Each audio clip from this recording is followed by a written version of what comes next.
SCI as a cadet join करता है, तो वो सही रहेगा या नहीं, या फिर और बच्चे का पूछना होता है कि एससीआई के बारे में कुछ बताइए। एससीआई वालों का अलग रोला होता है सेकंड मेडिकल्स में।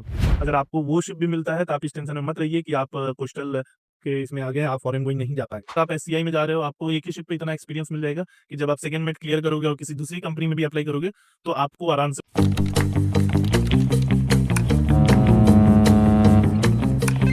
Watch your six.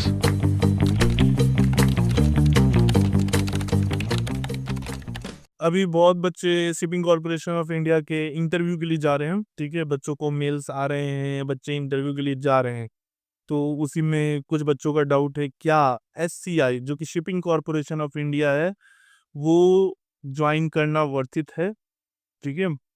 अगर कोई बच्चा उस कंपनी का स्पॉन्सरशिप लेके जाके डीएनएस करता है and then SCI as a cadet join करता है, तो वो सही रहेगा या नहीं, या फिर और बच्चे का पूछना होता है कि एससीआई के बारे में कुछ बताइए। देखो, एससीआई सेमी गवर्नमेंट कंपनी है, ठीक है? Shipping corporation of India manage by government. अगर आप शिपिंग कॉर्पोरेशन ऑफ इंडिया को ज्वाइन करते हैं तो इसका मतलब ये नहीं होता है कि आप गवर्नमेंट जॉब कर रहे हैं, नहीं।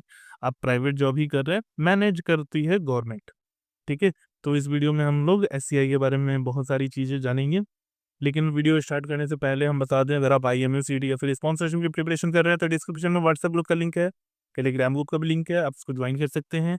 अगर आप चाह रहे हैं कि आप अच्छे से गाइडेंस का प्रिपरेशन करें जिससे आपके सिलेक्शन के चांसेस बढ़ जाए, तो आप आईओ में ज्वाइन कर सकते हैं। आईओ का रिजल्ट बहुत अच्छा है, ठीक है? फी भी बहुत कम है, तो ये एक बहुत अच्छा ऑप्शन है आपके पास, ठीक है?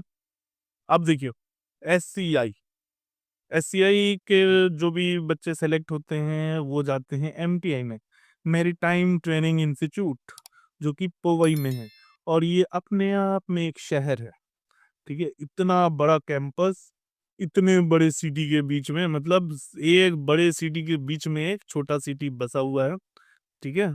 तो ये एमटीआई है। अगर आप इंस्टीट्यूट में जाएंगे तो एकदम पागल हो जाएंगे।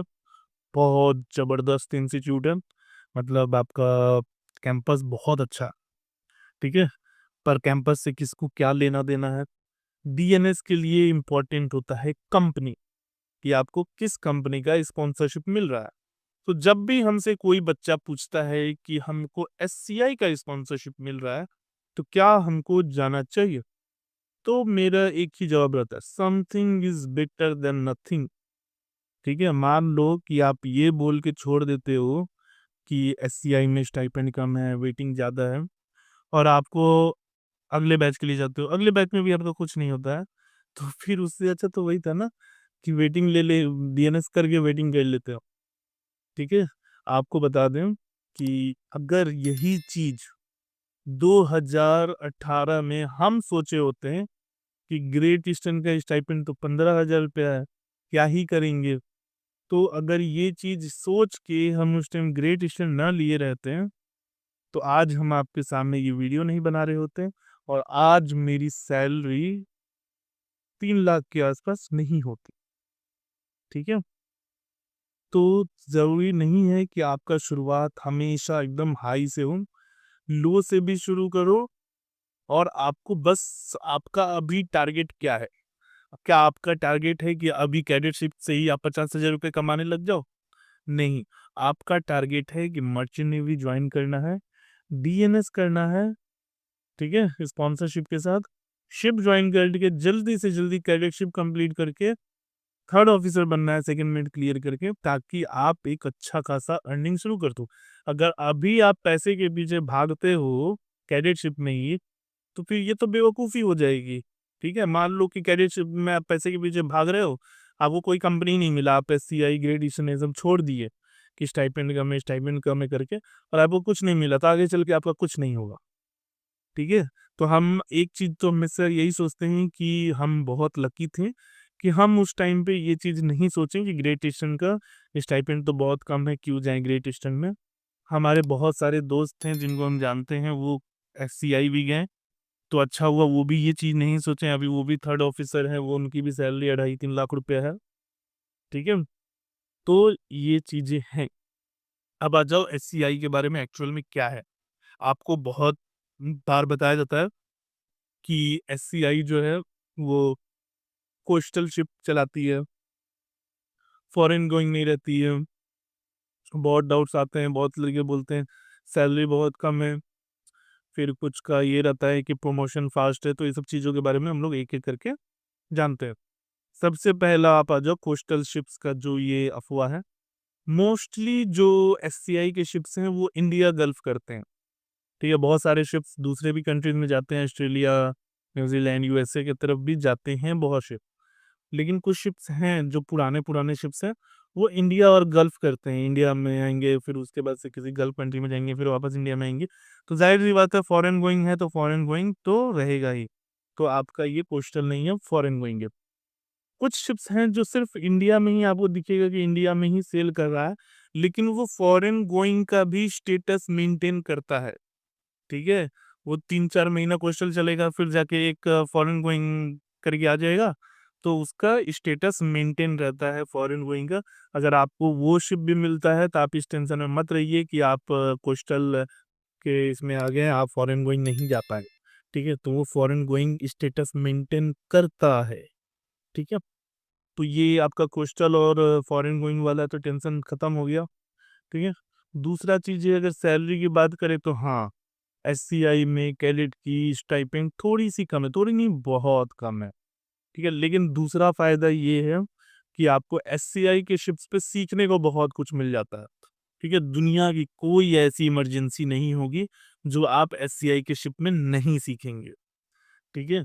देखो, आप जितना टफ सिचुएशन में काम करोगे ना, आप उतना ज़्यादा सीखते हो, ठीक है। बहुत लोग जो पुराने शिफ्ट्स पे काम करते हैं, सबसे ज़्यादा नॉलेज उनको होता है। क्यों उनको नॉलेज होता है? क्योंकि वो हर तरह के सिचुएशन को फेस कर लिया होता है। मान लो आप नए शिप पे जा रहे हो, नया शिप है और उसमें मतलब कुछ काम ही नहीं है, कुछ प्रॉब्लम्स ही नहीं आ रहे हैं। बस आप गए, नेविगेशन किए, आ गए, मेंटेनेंस भी नहीं होता ज़्यादा, तो फिर आपको सीखने को कुछ नहीं मिलता, ठीक है। और ये इफ़ेक्ट करेगा बाद में आपको। वही अगर आप एससीआई में जा रहे हो, आपको एक ही शिप पे इतना एक्सपीरियंस मिल जाएगा कि जब आप सेकंड मेट क्लियर करोगे और किसी दूसरी कंपनी में भी अप्लाई करोगे, तो आपको आराम से वो लोग ले लेते हैं। क्योंकि जब एक एग्ज़ाम इंटरव्यू होगा, तो इंटरव्यू में जब वो क्वेश्चन वोश्चन पूछेंगे, यहाँ तक कि आपको बहुत बेनिफिट होगा इसमें। सेकंड मेट के ओरल्स में बहुत बेनिफिट होता है, ठीक है। एससीआई वालों का अलग रोला होता है सेकंड मेट के ओरल्स में, ठीक है। ये चीज़ आप समझ लो। और दूसरा चीज़ है कि बहुत सारे ओरल्स में क्वेश्चन मोस्टली प्रैक्टिकली क्वेश्चंस रहते हैं। तो आप एससीआई की शिफ्ट तो इतना प्रैक्टिकल कर लोगे कि आपको अच्छा खासा नॉलेज हो जाता है, ठीक है। दूसरा, और भी चीज़ें हैं जो कि बहुत लोगों का डाउट है। वेटिंग पीरियड का क्या है? अभी एससीआई का वेटिंग पीरियड कम हो गया। एक एक शिप पे 3 बंदे 4 बंदे चढ़ा चढ़ा के वो लोग वेटिंग पीरियड तो बहुत हद तक कम कर दिए हैं। मतलब कि इस मामले में भी आपका अगर सोच रहे हो कि जल्दी से कैडेटशिप कंप्लीट करना है, तो आप जल्दी कैडेटशिप कंप्लीट कर सकते हो। हाँ, ऑफिसर्स की सैलरी थोड़ी सी कम है।